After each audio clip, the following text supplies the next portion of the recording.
This is John T for the Boxing Voice. I'm delighted to say that I'm joined this evening by British lightweight challenger Maxi Hughes. How you doing, Maxi? Very well, thanks, mate. Yourself? Yeah, really good. Look, it's Sunday evening. How's your day gone today? Yeah, nice day. We've had some decent weather, so managed to have a day off training and spend some time with my daughter. Been for a nice walk out. So yeah, it's relaxing and refreshing. Yeah, definitely. Superb. And what is it, back in the gym tomorrow?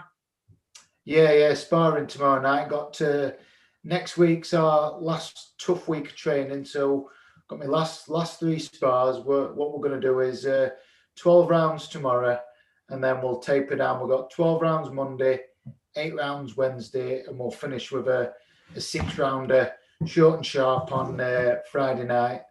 Last weekend there was a few last minute tactical bits, and yeah, that'll wrap our training up, yeah, nicely.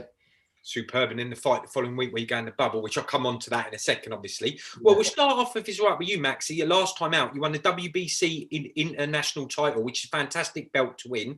You actually won that out in Dubai at the back end of last year. So tell me about it and what took you out to Dubai and how the event went. Well, it all came off the big win I got against John O'Carroll. I was brought in as an opponent for Jono, and I managed to get the win off. MTK were really impressed with that, so they signed me up straight away. And I think it was about a week and a half after the John O'Carroll win. I think I only had about a week off at gym, and because I was buzzing and I'd watched it back, and I was like, I can make some good improvements from this. I've got some momentum now, so I was straight back in gym. Still training, and then I think Lee Eaton rung me about a week and a half after that fight, or maybe 2 weeks, and he says, "I hope you're not sat eating pizza, still celebrating." I says, "I'm not, to be honest, Lee, no." And he says, "Right," he says, got your back out for the WBC international title against Victor Kochegov, and it's looking like it might be in Dubai." He says, "You've either got 9th of October in Dubai or later on in October in the UK." And I said, "Forget that UK date, Lee." He says, "Get me out to Dubai." He says, "It's always something I've wanted to tick off my list is boxing abroad." So, everything fell into place, and that fight came off. I bet you were pinching yourself when you're beat, like you said, it's either UK or Dubai, but actually on the back of a good, I was going to mention John O'Carroll in a minute, but on the back of a great win and so quickly to be pulled out in Dubai. What was it like out in Dubai? Oh, well, lovely, yeah. There's a lot worse places to fight, put it that way. But yeah, we're like the bubble works slightly different there. Like we got out there 5 days before the fight, so we didn't have to. We got COVID tested. We had to do the COVID test before we flew, so we knew we'd not got COVID then. But then once we got in Dubai the Monday, we had a bit of freedom. Me and Sean, it was just me and Sean went over, and we had a bit of freedom. We weren't far from the Emirates Mall, so we could walk down to there. We had a good 2 or 3 times down there, and we actually knew somebody over there from UK who was sponsoring me in past.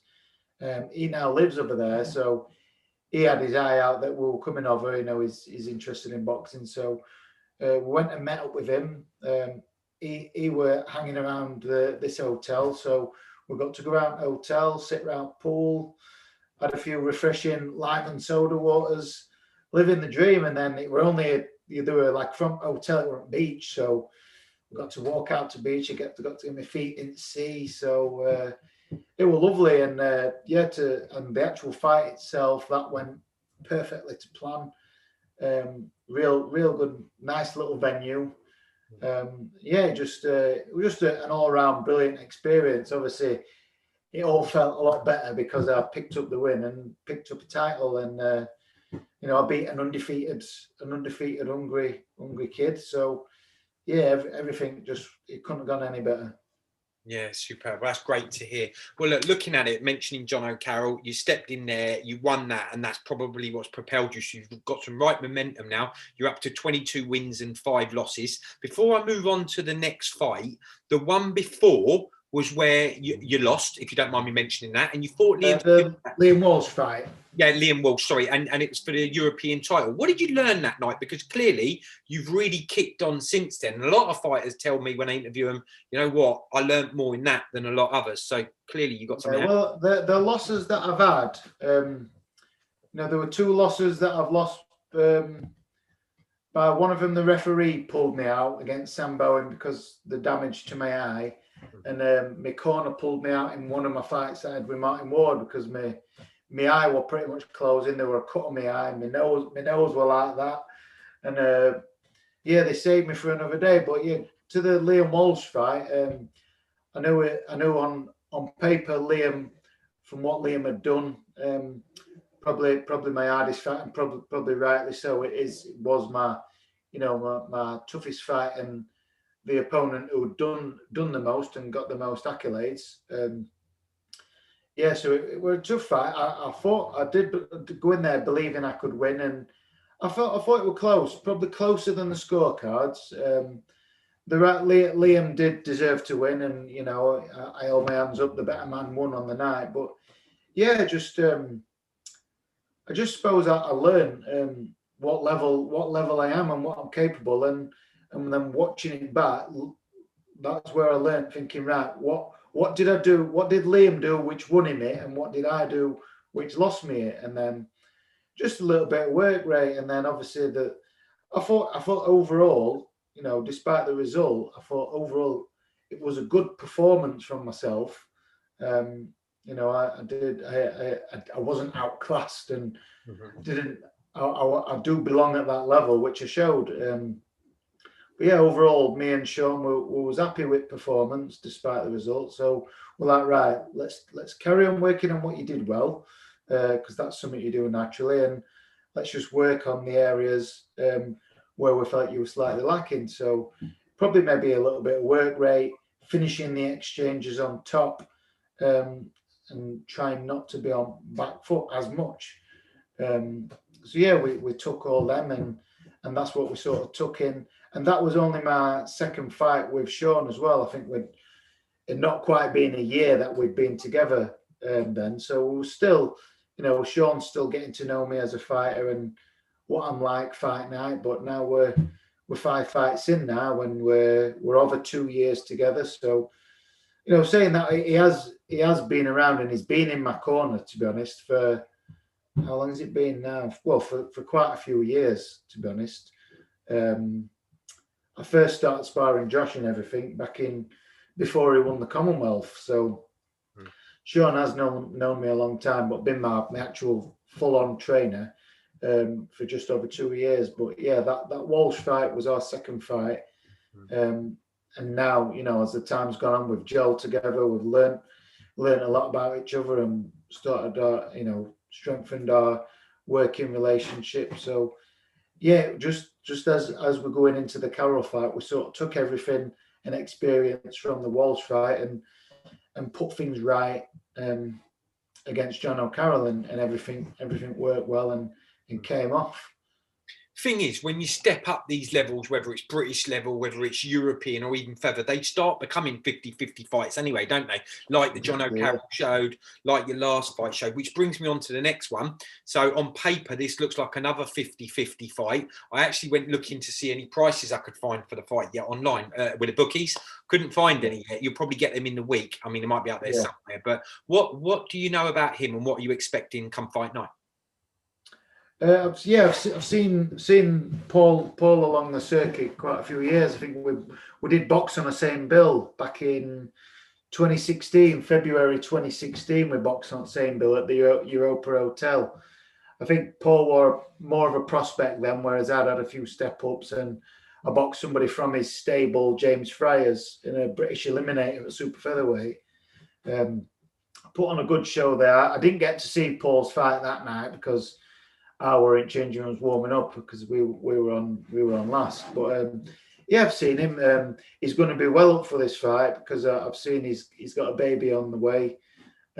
So, you know, other things outside of his life are going well. So he's going to be well up for this fight. He's had plenty of time to train for it because he was training for the Liam Walsh fight, and there wasn't a lot of time, you know, there were no delay. The fight didn't get cancelled and then all of a sudden put back on. It were like literally, I think the day Liam Walsh rung up and pulled out, I got the phone call and straight away I agreed. So there were, for Paul, there's been no break. All there's been is a change of opponent. So he's just had to refocus on an opponent. So his training won't have been affected by it at all. He's a good kid. He's only lost 2 fights against 2 quality opponents. I've got a lot of respect for him, and I get on really well with Paul's manager, Mark. I've been and stayed with Mark at his house. I've done some work with James Tennyson, who I'm friendly with in Belfast as well. So, you know, it's a fight where there's absolutely no animosity out like that. It's nothing but respect for them. You know, we're both chasing same goals. But I'm expecting the best Paul to come at me. I'm fully prepared and ready for that. But I just believe that my momentum and current confidence and how everything's falling into place for me, there's no way I can lose in 2 weeks' time. And that's fighting talk. I like to hear it, because the thing is, when you look at his record, like I said, he's only lost 2, and there's no shame in who he lost to. I mean, Lewis Ritson for one, great fighter, and actually, you do look when he fell short was at European and British level. So the Lonsdale belts on the line, you both, you know, had a taste at European or British level. So it's kind of life changing if you get that British title. It is definitely, yeah. Certainly from a money point as well, I would have thought. Which your family, you mentioned your daughter and stuff and your partner. Where would you see yourself going? I know you won't overlook Paul, but should you win it, you've got that Lonsdale belt. What kind of level opponents do you think will be out there next? Someone like a Lewis Ritson? Well, he's moved up a weight now, hasn't he, as Ritson? Yeah, so he'd be out of picture. But a few people have mentioned to me the Gavin Gwynn fight. He had a great win out last time out against Sean McComb. He's picked up the Commonwealth title. Like, people have already mentioned it as though I've already got this British title. They're like, oh, why don't you fight Gavin Gwynn next for British and Commonwealth? I'm like, well, just let's just hold on a minute. Let me win the belt first before we start talking. But yeah, I've not thought too much about it, but I just know it'll open up a lot of doors, and there should be quite a few options. You know, there's win it, and my international and world ranking should go up. So there's options to chase that, or there's options to defend the belt, go down the route of defending it 3 times and winning it outright. And yeah, the options will be brilliant. It'd be nice to be in that position where I'm going to be able to have options. Yeah, but I've not thought too much about it, to be honest. I've been hell bent, you know, like Rocky says, I have got the eye of the tiger, and I am fully focused, and like all my training and my running, I've been visioning that win, and you know, doing my visualizing, and I even do things like, you know, you could call it meditation, but it's like meditation visualizing, where I'll have 15-20 minutes where I'll sit still, I'll close my eyes, and I'll go into my deep breaths, and I'll picture the night, because I've had 2 fights now where they are behind closed doors, and it is a bit different, but I've got that experience now, so I know what it's like boxing behind closed doors. I know, you know, there's no atmosphere because there's no fans, but that silent atmosphere, that noise of the ring, the boards on the ring going, and the noise of 2 corners trying to get the lads to follow the instructions. So just sat down and really honed in on visualizing that and going step by step in my mind. So yeah, I've just been really focused on that and this fight, and you know, enjoying build up and enjoying the position I'm in. You know, so many British fighters chase this dream, you know, and I'm getting to live this dream now, where training and challenging and fighting for the British title on, you know, on a show that's behind closed doors, but it's still a great show. They've announced the full card. It's a good action-packed show. So yeah, I'm just enjoying it, you know, being able to live my dream, really, and fight in these big top fights and fight for a brilliant belt. Yeah, interesting that you mentioned Gavin Gwynn. We had him on before the fight and after the fight. I interviewed him both times. Really nice lad. I think he was the underdog on the night, according to the bookie. Yeah, definitely. Just too strong on the night. And you're right. The winner of this, should they come through, Commonwealth, British, maybe be in front of fans. Well, you'd like to think it'd be in front of fans. Probably be an easy fight to make as well, because he's another MTK fighter, right? So Again, Gavin is he's come through some tough fights. He's done everything the hard way. He got his shot as the underdog, and he went out there and pulled it off in great fashion and looked good doing it. So I take my hat off to him. A lot of respect for him for going in there as the underdog. I've been there plenty of times myself. Pretty much every time I've had a step up, I've been the underdog. So I know what it's like, and it deserves it. So that it would be a good fight. I don't want to say too much about what's after this fight, but it would be a good fight, and it's a fight I would be interested in. Excellent. Well, look, we wish you well for that fight, and the fans are looking forward to it as well. So I'll be watching with anticipation. Just before I let you go, I always like to ask the fighters where they're at their weight, especially your weight. At the moment, in my opinion, that is the best, hottest division. There's probably 4 or 5 fighters that could all beat each other on any given night. Who's your number one at lightweight, do you think, in the world at the moment? It's a tough one. I would have to say it's either between Teofimo Lopez or Gervonta Davis for me. The power that they both got. I mean, that knockout, I know it was a bit of a strange one, Gervonta's last one, because they says it's at super featherweight, but the lightweight belt's online, and but he has won the WBA at lightweight. So, if you're calling him a lightweight, it's between him and Teofimo. Both serious, explosive guys, definitely.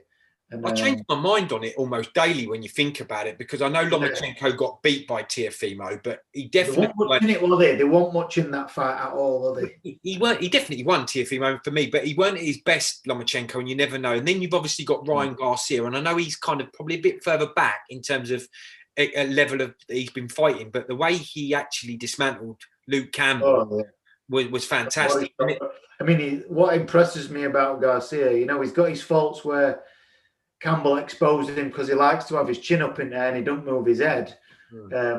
But his punching power and his punching speed is unbelievable, and it's going to take him a long way. I was impressed. Like you say, that division is just red hot, and the fights that match, and it's all about who gets it right at night. Like going into Lomachenko v Lopez, I thought Loma were going to be able to just outskill him and not get caught, but I know he could have not been at his best. But Teofimo turned up one night and he got the job done, didn't he? And he arrived on the scene as a major player. So, like I say, they all can beat each other on any given night. So that's what makes it interesting. You just hope that the fights keep happening. They all fight each other, and them fights get mad. Yeah, that's and then they all move up weight, and then me and next lads can come in and fight for them belts. I interviewed someone else at lightweight the other day who said exactly the same thing. We haven't even mentioned Devin Haney yet. There's another one that you can throw in there. Yeah, exactly. Yeah, who's undefeated and a good record. Well, look, great chatting to you, Maxi. Really looking forward to your fight. I appreciate your time, and good luck on fight night. And we'll pick up with you after. Is that all right? Yeah, definitely, mate. Thanks for having me on. No, thank you. All the best, bud. Cheers. If you enjoyed the video, feel free to hit the like, subscribe, and share. As always, if you want to support us to the next level, head over to the patreon.com/ThaBoxingVoice. We have tons of exclusive from Border Wars, from title, betting shows. The list goes on and on and on. But in addition to that, if you guys have questions for fighters, trainers, and promoters, this is where you can submit them. We will run out, get these questions answered, and put it back on the show just for you guys. Appreciate it. Peace.